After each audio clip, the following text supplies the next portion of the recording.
Buenos días, mi nombre es Adrián Alberto Figueroa Leal, estudio la carrera de Ingeniería en Energía en la Universidad Politécnica de Baja California y hoy voy a presentar el flujo de calor en los procesos de ebullición y de condensación y la curva de ebullición para el agua, para la materia de transferencia de calor y masa.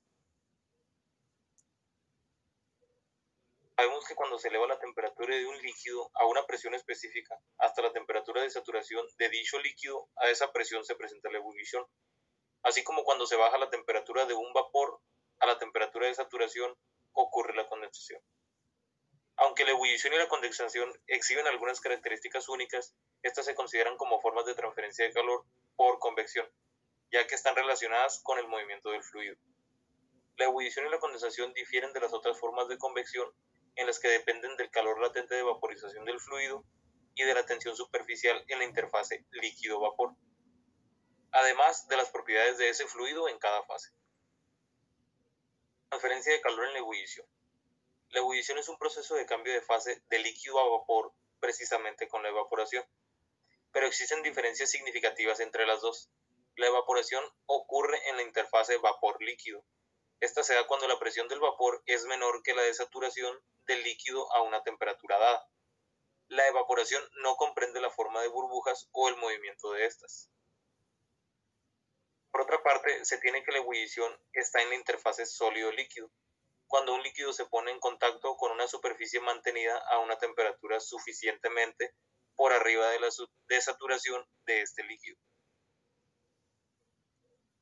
La ebullición es un fenómeno complicado debido al gran número de variables que intervienen en el proceso y los patrones complejos del movimiento del fluido causados por la formación y el crecimiento de las burbujas. Como una forma de transferencia de calor por convección, el flujo de calor en la ebullición de una superficie sólida hacia el fluido se expresa con base en la ley de Newton del enfriamiento, que dice que el flujo máximo de ebullición es igual al coeficiente de transferencia multiplicado a la temperatura menos la temperatura de saturación, y esto igual al coeficiente de transferencia de calor por la diferencia de temperatura en exceso, en donde la diferencia de temperatura en exceso representa el exceso de la temperatura superficial por encima de la de saturación del fluido. Ebullición en estanque. La ebullición se clasifica como ebullición en estanque o ebullición en flujo, esto dependiendo a la presencia de movimiento masivo del fluido. En la ebullición en estanque, el fluido se encuentra en reposo y cualquier movimiento en él es debido a corrientes de convección natural y al movimiento de las burbujas bajo la influencia de la flotación. La ebullición en flujo. En la ebullición en flujo, el fluido es forzado a moverse en un tubo caliente o sobre una superficie por medios externos como una bomba. Por lo tanto, la ebullición en flujo siempre viene acompañada por otros efectos de convección. Ebullición subenfriada o ebullición saturada. La ebullición en estanque y en flujo se clasifica todavía más como una ebullición subenfriada o ebullición saturada, esto dependiendo de la temperatura de la masa del líquido.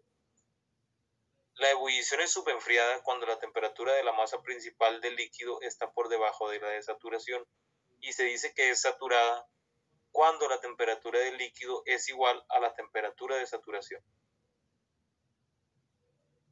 La ebullición toma formas diferentes, esto dependiendo del valor de la temperatura en exceso. Se observan 4 regímenes diferentes de ebullición, las que son ebullición en convección natural, ebullición nucleada, ebullición de transición y ebullición en película. En base a estas encontramos la curva de ebullición, la que nos indica que del punto inicial al punto A, dada en la ebullición en convección natural, y del punto A al punto B es dada en la ebullición nucleada, en donde las burbujas se aplastan en el líquido, y del punto B al punto C, también dada en la ebullición nucleada, las burbujas se elevan hasta la superficie libre. Del punto C es dado en la ebullición de transición y es el llamado flujo máximo de calor. El punto D es el flujo mínimo de calor, también conocido como punto de Leidenfrost, y esta es dada en la ebullición de transición.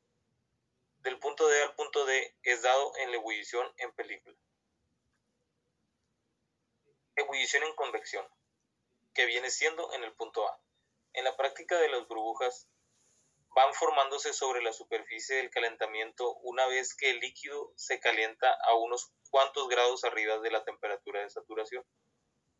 El líquido está ligeramente sobrecalentado y se evapora cuando sube hasta la superficie libre. En este tipo de ebullición, la convección natural rige el movimiento del fluido y la transferencia de calor de superficie de calentamiento al fluido es realizada por ese mecanismo. Ebullición nucleada, el punto A al punto C.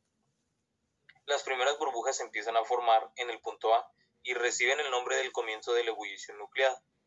Las burbujas se forman con rapidez cada vez mayor en un número creciente de sitios de nucleación, conforme se van a lo largo de la curva de ebullición hacia el punto C.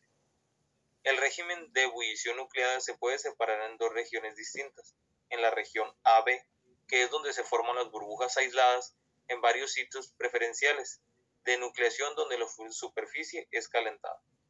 Y en la región BC, que es donde la temperatura del calentador se incrementa todavía más y las burbujas se forman a velocidades más grandes y con un mayor número de sitios de nucleación que forman numerosas columnas continuas de vapor en el líquido. Curva de ebullición. A valores grandes de la diferencia de temperatura en exceso, la rapidez de la evaporación en la superficie del calentador alcanza valores tan altos que en una gran fracción de esa superficie se cubre con burbujas, lo cual dificulta que el líquido llegue hasta ella y la humedezca. Como consecuencia, el flujo de calor se incrementa con menor rapidez al aumentar y alcanza un máximo en el punto C. En este punto el flujo de calor recibe el nombre de flujo crítico o máximo de calor. A partir de la ley de Newton del enfriamiento, el coeficiente de transferencia de calor en el punto C es igual al coeficiente de transferencia de calor igual al flujo máximo de calor entre la diferencia de temperatura en exceso. Ebullición de transición entre los puntos C y D.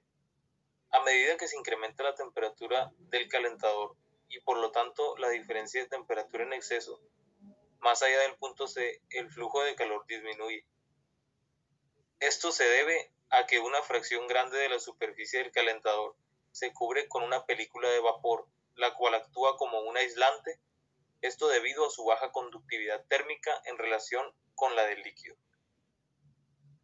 Ebullición en película, más allá del punto D. En esta región, la superficie del calentamiento queda cubierta por completo con la película continua estable de vapor, el punto D, en donde el flujo de calor alcanza un mínimo. A este se le conoce como punto de Leidenfrost, que es donde las gotas de líquido sobre una superficie muy caliente saltan de un lado a otro y se evaporan de una manera lenta. En conclusión, abordamos los temas relacionados con la ebullición y condensación.